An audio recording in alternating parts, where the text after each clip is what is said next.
Hello, everyone. Hello.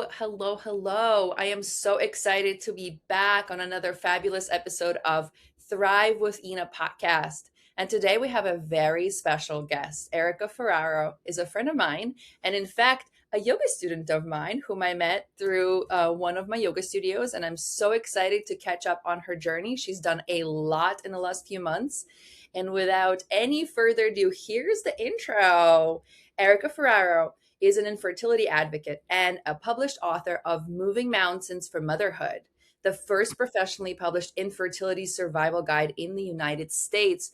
Wow, that is a huge accomplishment. Welcome, Erica. Thank you. Thanks for having me. It's good to catch up with you again, Ina. I know it's been a little while, and once I realized how much you've accomplished in that little while, I was like, I have to have you on the podcast. And I'm not surprised that you have a podcast now because you're like a powerful moving mountains type of woman yourself. So, That takes one to know one, right? yep. Yeah. Well, welcome. I'm so excited to have you on the podcast. Tell us everything. Tell us everything about your book, your journey, how it all unfolded. I know you shared a little bit with me before, but I want our listeners to know everything about you and your book. Yep. So, I mean, if anyone is listening to this podcast that um, wants to have a baby, thinks they want to have a baby, may someday want to have a baby, um, my book, my journey, it definitely applies to all different, I guess I could say parts of the womanhood and motherhood experience, because I learned definitely through my experience that there are a lot of ways to get to the end result. And I think we're so conditioned in our society to expect things to fall into a certain order and to look a certain way. And when they don't, it can be very, very unraveling.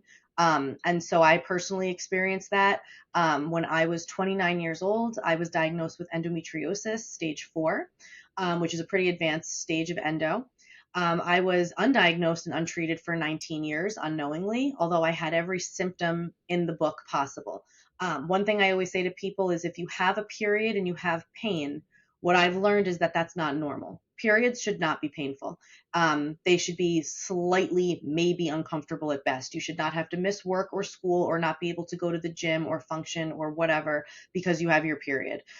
From the time that I was 11 years old, I was popping like 6 to 8 Advil a day to just get through. I would sometimes have to miss school or work. I would sometimes vomit from the pain. I had very, very painful periods. And every OBGYN I ever interacted with about this kind of brushed it under the rug and would just either offer birth control as a means to control pain or basically take more Advil. Nobody ever once said that there is a laparoscopy surgery option that we could do to go in and confirm endometriosis since you have the pain, which is the number one telltale sign. And that surgery, which is the golden standard of care of how the condition is diagnosed, is actually the only way to truly know. You can't see endometriosis on scans. You have to have this laparoscopy surgery. And when they go in and they see your endo, they cut it out. They don't burn it off. Back in the day, they used to do ablation surgeries, but that's not very effective because the endo will grow back. So you want an excision surgeon who will cut it out, stitch you up, and then put you on some kind of suppression protocol so that you don't get periods and that you don't continue to basically free bleed all over your organs. And that's ultimately what endometriosis is. It's uterine like tissue that should be within your uterine wall that is blood shedding tissue found outside of the wall. It's genetic, it's hereditary. They don't really know why it happens. Some women are just born with it. It tends to run in families. My grandmother had it as well. And every month that you get your period, that blood shedding tissue that should be shedding within your uterus and having an escape route through the vaginal, canal, doesn't, because it's in other parts of your body, on your appendix, your colon. They've found it all over the human body, but it's usually down in the pelvic region, and it has nowhere to go, so it gets trapped, and you start to get this gunky scar tissue that basically fuses your organs together, and it causes massive amounts of damage, and infertility is one of them. So it's hard to say if I was younger and I had had the surgery and I had been suppressed, if my outcome would have been any different. Like, that's hard to say, but I could have had a different outcome, and I probably could have avoided a lot of years of pain. So, that's part of the issue is that, and I talk about this in my book, but our school systems are very focused on preventing teen pregnancy, that they don't really talk about protecting the fertility of future adults. And there's two major female health conditions: PCOS, which is polycystic ovarian syndrome. 1 in 4 women have that. And then endometriosis, which now is 1 in 8. So they're very, very common. You're going to have young girls in a health class that have PCOS or endo. And there's treatments and things that can be done at a young age to mitigate pain and the escalation of those conditions that is just not talked about until you're 30 and trying to have a baby and it's too late.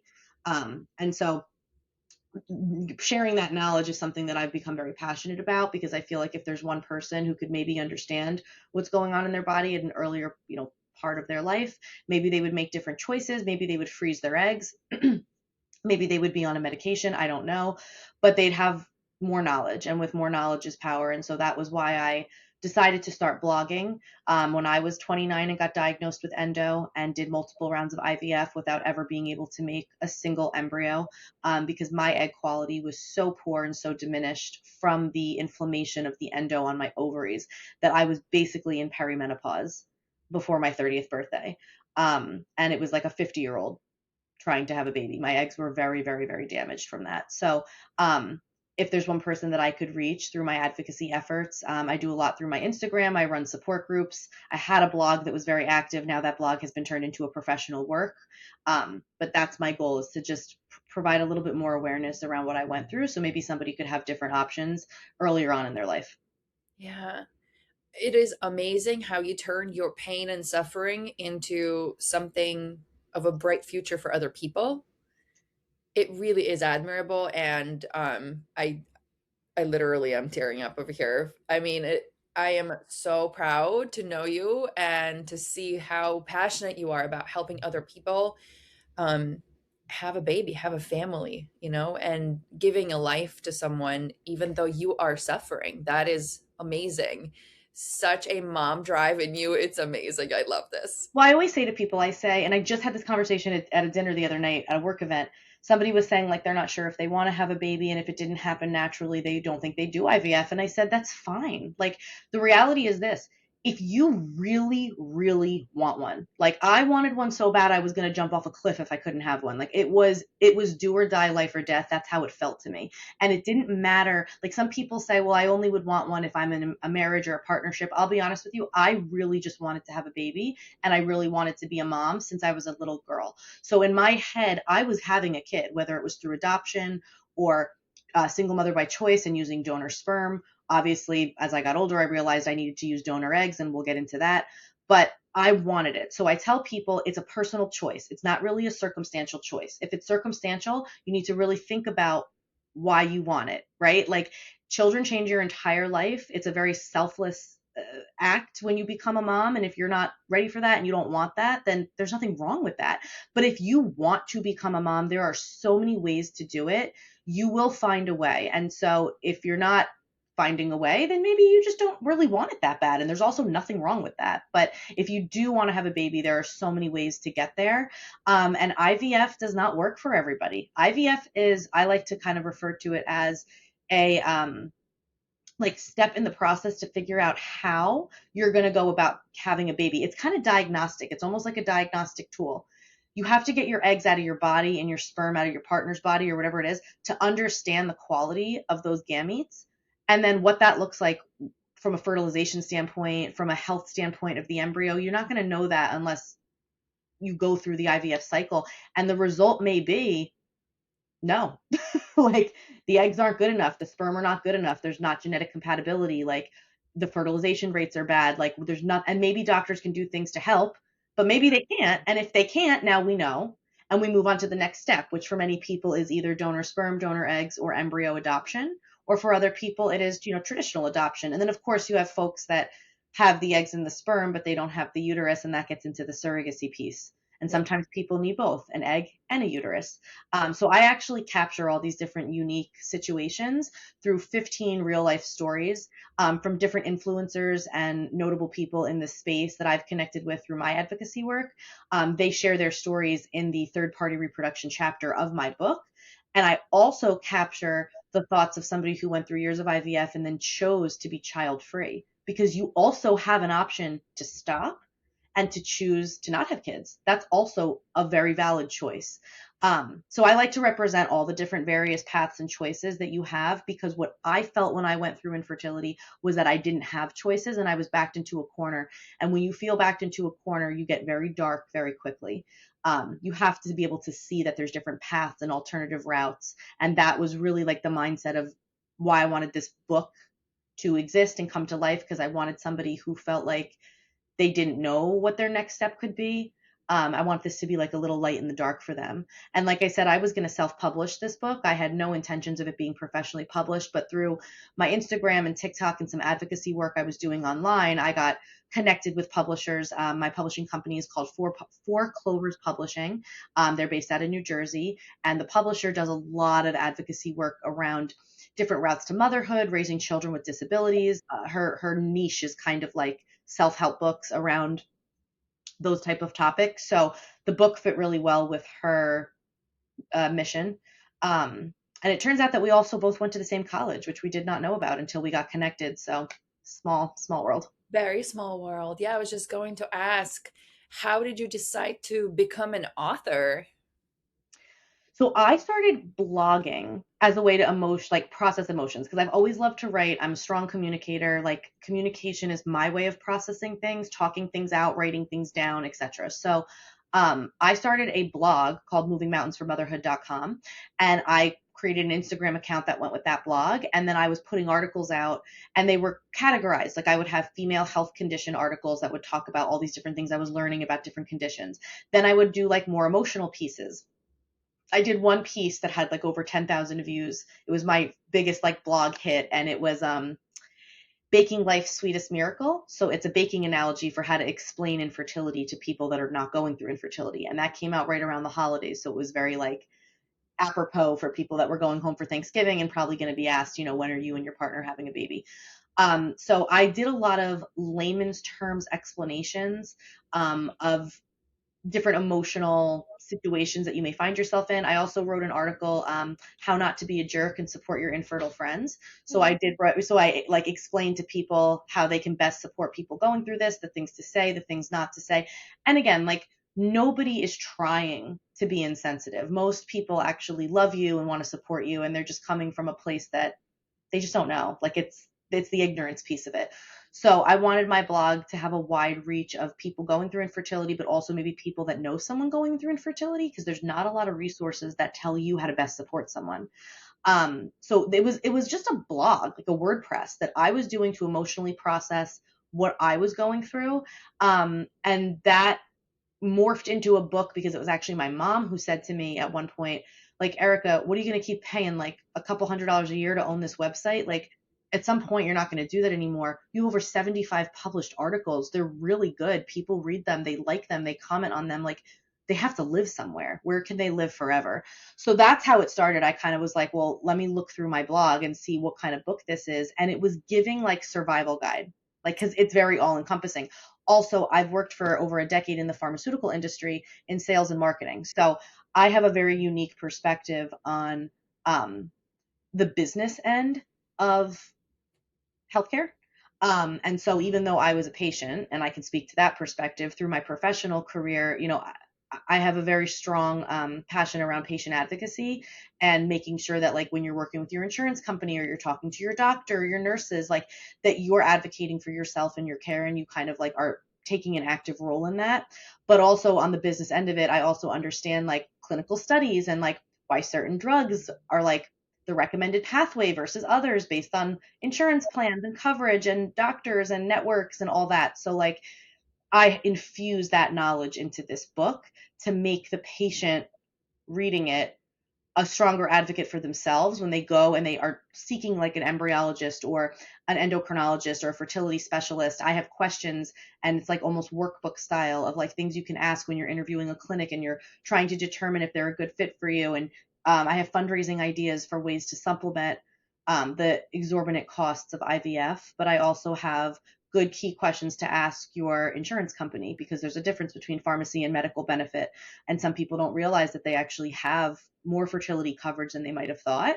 It's just being processed through the other benefits. So, like, it is a full blown top to bottom survival guide. And then the book ends with my poem, which went very viral, which is kind of how like my Instagram presence sort of took off. But it was a poem I wrote the morning I got my very first positive pregnancy test with my donor egg conceived son. Um, and that poem then is followed by like a chapter that basically challenges everybody who goes through this hard time to think about how they then take that and make their entire legacy of motherhood that much better for it. Um, so it's very full circle and it is something I'm very proud of, but it's certainly not something that I ever imagined was going to be what it is because I didn't set out to even really write a book. That's I just set out to survive my amazing. own life at the time. That's amazing that you made your survival guide as a guide for other people. And that is incredible. That is literally entrepreneurship 101 is when you see the need and turn something that you went through into serving that need for other people. That's incredible. Look at you, Miss Entrepreneur. I'm so Yeah. proud of you. Thank you. And like you and I talked about, like I've had some other adversity this year too, outside of infertility, but just in my own life. And I think that this situation of going through infertility, choosing how I wanted to show up and respond to it, it kind of set the stage now for how I will respond to adversity. And so, although I wouldn't wish this journey on anyone, um, this is kind of actually, I'm saying part of my poem. That's so funny. Although I wouldn't wish this journey on anybody, if it has to be you, know this. And I go on to say, like, you'll soon have your own baby to kiss and blah, blah, blah. But also, the point is like, if you can get through this, you can kind of get through anything. And we can't control the circumstances that happen to us. So you have to kind of just control how you're going to react to it. And I could have let this situation bury me, and it did for a little while. But again, the end goal was to become a mom. And that didn't, that started to not matter to me as much how that looked once I got really clear about like what I wanted. And now, as somebody that, has recently gone through divorce too, I can say that that's also helped me rewrite how I view family and relationships because I think prior to my infertility experience, I was somebody who felt, and not even felt, I just had a very narrow lens of the way life and the milestones of life were supposed to look. And now that I went through two very back to back traumatic experiences, I feel like I'm very open now to the way things can look. And in a weird way, I feel more free than I've ever felt in my whole life because now it's like, well, I know I can't have a baby the traditional way, um, but there's like 10 other ways you can have kids. I'm open now. So it's kind of like, it's freeing. Like I feel very free. It's hard to explain, but it's like, it was like probably one of the best things that happened to me because it did prepare me for now other adversity that was going to come that I didn't even know was going to come, and I feel that I'm handling it in a different way than I would have before I went through the infertility experience. Yeah, that is incredible. Your journey is absolutely wild. And when I met you, you were just in the beginning stages of the IVF, right? Yes, I was trying to have a baby at that point with my own eggs. I had been diagnosed with endo. I knew that the chances were slim, but I always tell people like you don't need to move to donor right away. Do a round or two of IVF if you have the insurance coverage and you can, because you want to know that you tried that path, right? We're not going to jump to path B before we tried path A unless our doctor is telling us like there's no chance at all. I was told I had like a 5% chance of having a genetic child. I wanted to try. It didn't work out. That's okay. But I think if I hadn't tried, I would have probably then maybe had some kind of like, I don't know, regret that I didn't try. So I did 2 rounds of IVF. In total, between those 2 rounds, I think we got 12 eggs. And I did also do a platelet rich plasma therapy for the second retrieval, which is why I got more eggs, but the quality wasn't any different. And that's what I always tell people like there's a lot of misinformation and I challenge that in this book. There's actually a book that went super viral maybe like 15 years ago that a lot of people find through TikTok and through the community that talks about all the different supplements and lifestyle changes and ways you can eat to change your egg quality. And it's just total nonsense. There has never been a study anywhere showing any statistically significant data that by doing anything different in the now, you can change your future egg quality. There are some things you may be able to do to get quantity, meaning when you do an IVF cycle, they can get more out.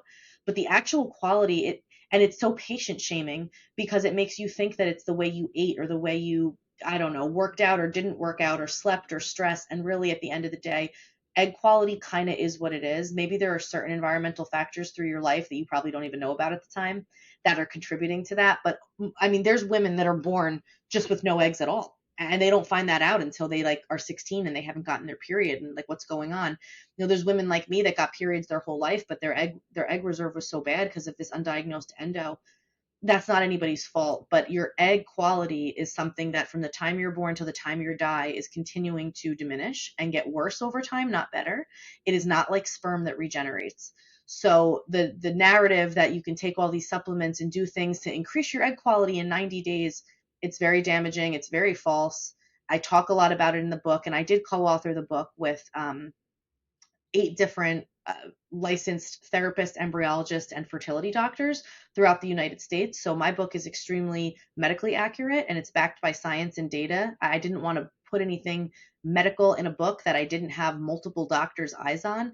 So I feel very confident in saying this that, there really is not much that can be done to increase egg quality. And the narrative that like you can pay all this money to take a supplement, and look, I tried it all, none of it worked. But I always say that in a weird way, like I'm glad my eggs didn't work, because if they did, I wouldn't have the exact baby I have today. And he is just an absolute dream. Like he's my dream baby. And you're going to feel that way about whatever baby comes your way. Like whatever baby comes your way, however they come your way is the one you were meant to have. And you're going to feel that way. So it's okay. And I have a lot of people ask me, like, how did I accept the route to using donor eggs and all that? And there was a lot of reframing and there was some therapy and there was definitely like conversations. It wasn't a light decision, but I ended up making peace with the fact that I view egg donation just like I view sperm donation through the lens of organ donation. And so when you look at it through that lens, you're kind of borrowing somebody's blueprint, but I carried my son. I mean, I was very pregnant for 10 months and I had a very intense C-section and I gave birth to him and I raised him, and there's no other mother in the world waiting for him. Like the donor that donated to us was through a bank. She's an anonymous donor who has donated to other families before. And she did it because she wanted to help other people, and you do make some money when you do it. So there's also a financial incentive to donors. And that's pretty much it. I mean, it's like when you go and donate blood or you say, I'm going to donate a kidney or whatever, like maybe it's not as simple. I don't want to totally simplify it, but it's the same concept. Like this woman is not out there like waiting for my son to find her. If he ever wants to, I will completely support him, but there's no like other mother, real mother. It was organ donation. And that's about it. So he will always know that he's donor conceived. I'm not going to make more of it or less of it than what it is. Like it was a prideful, wonderful thing for me to finally become pregnant after such adversity. I'm so proud of his conception. I think it's so cool that he's the compilation of 3 people, not just 2 people, because that really demonstrates the strength of the human spirit that a stranger I don't even know wanted to help me realize a dream that she didn't even know I had. Like it's a beautiful story. So there's no threat to him knowing or trying to even, I mean, if I ever found this woman in the future, I'd give her a hug and a kiss, like she's like our angel. I don't know who she is. I have photos of her. I have medical information about her, but I don't have her name or her, contact information. And it's set up like that for a reason. But if ever in the future we find her somehow, that's great. Like there's no threat to my motherhood. And I think that's where a lot of people at first get really upset about the idea of using donor eggs, is they think that it's going to delegitimize them in some way as the mother or the parent. And I can tell you, after what I went through, that there is nobody who wants to have a baby more than somebody willing to use donor eggs or donor sperm to get it. So there's like, I get teary eyed when I think about it, but I'm like, there's no one more legitimized to be a mother than the person that does that. Especially when you have so many people that like don't even want kids and aren't even trying and get pregnant. Like, I don't care where the egg came from. It's the intention behind what you're doing that makes you very legitimate. Yeah, it's the love that you are giving this beautiful baby boy that literally validates everything, Yeah, right? and it makes you such like I don't have as many first world problems anymore. I can tell you that. Like I have many friends that have had kids naturally, and I notice that I'm not as high strung about things that I think if I hadn't gone through this, I would definitely be. Like I would have a lot more first world problems if I hadn't gone through this scenario.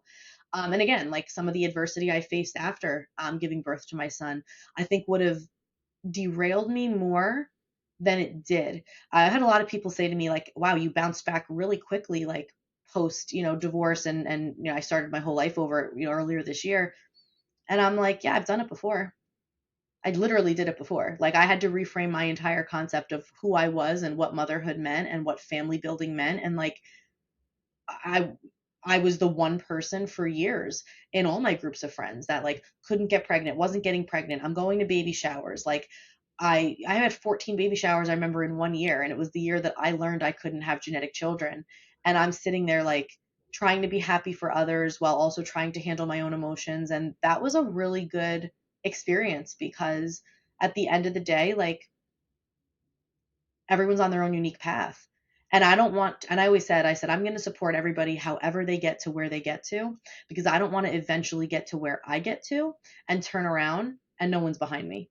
That would be more of a failure to me than anything else. And I know people always say, you got to protect your mental health and and you do. But if you want to have a friend, you have to be a friend. And it's not your fault that you can have a baby, and it's not my fault that I can't. And the whole idea of having children to begin with is hard all around. And having a newborn is hard all around, no matter how you get there. So I am just very grateful for like the community of mothers and friends I've had, however they get there. But I will say, I do think I have a different perspective. And I think that that now is being carried through into other factors of my life. And I don't think it's good or bad. I just think it's different. So, Erica, this conversation has been absolutely incredible. How can our listeners find a copy of your book, or how can they support you? How are you planning to have this book continue living on? Yep. So the book is available through right now Amazon as well as Barnes and Noble. I have a website, movingmountainsformotherhood.com. You can get links to the book through the Amazon or the Barnes and Noble site there. I also have some other podcasts and like media stuff I've done about the book where I have more information around like my journey and different support resources on that website. And then if you have an Instagram, my Instagram handle is eri.ferraro, Ferraro. And if you connect with me on there and you send me a message, I do run like free donor egg support groups, chats. Like I started it because I just wanted community, and now we're up to like 100 women. So if you want to be part of that, if you're exploring donor eggs, I'm happy to add you to the chat. And then honestly, the book actually just won an award 2 weeks ago at the World Fertility Awards. It was the first inaugural event that was hosted by a really cool media agency called Pregnant-ish. So they're a media agency that covers stories around the world about all different types of infertility, and they amplify the voices of people going through this. And so I've done speaking engagements as a donor egg advocate for them previously, which is actually how I kind of met the publishers for this book. But they hosted this awards event at the Times Center in New York City a few weeks ago, and I was awarded. The award was called Extraordinary Path to Parenthood, and it was awarded to two people from each region of the world. So I was one of the two from the U.S., basically highlighting unique paths to parenthood, but then like using that path to amplify for other people. So it made sense that the book won in that category. But I was super humbled and had no idea that I was even nominated until I got an email like a month before the event, and I was like, "Oh my god!" So it was very special. And yeah, the book, like I said, it only came out in June, so we're still within our first year of sales, but it is available right now through Amazon and Barnes and Noble. I hope that I'll be able to have more events and be able to share the information about the book more broadly. Um, we'll have to see. It's still early in the promotional phase. I love that. I love that I caught you in the beginning. I love those moments where everything is just starting to align and get out there. And I'm so looking forward to maybe co-hosting some of your book signings in one of my locations, or just having you connected with some entrepreneurs in the community that can help you host book signings maybe in their businesses, like we talked about before. So that's really amazing. This is what community is all about. Yeah, absolutely. Thank you so much for inviting me on to talk about it. And hopefully someone that's listening is like, "Oh, either I'm going through infertility or I know someone who is." And there's actually now like a resource that could help somebody, because I wish I had this book when I had gone through it. I looked for this book. I remember Google searching IVF survival guide, infertility book. Like it's the only one of its kind. So It's So, incredible. I love that. For those of you who don't know, and none of you really do, that both Erica and I are Leos. So this is Leo energy through and through. big Leo energy all day. I love it. I love it. Well, thank you so much for coming on to Thrive with Ina podcast. It's been really an honor to hear your story, how this book became a book, and how you used your pain and suffering to create something that can help other people's pain and suffering. That is really incredible. Thank you. Yeah. Yeah. All Thanks. right. Well, thank you all, and stay tuned for all of the amazing things Eric is about to do. Thanks, Ina. Bye.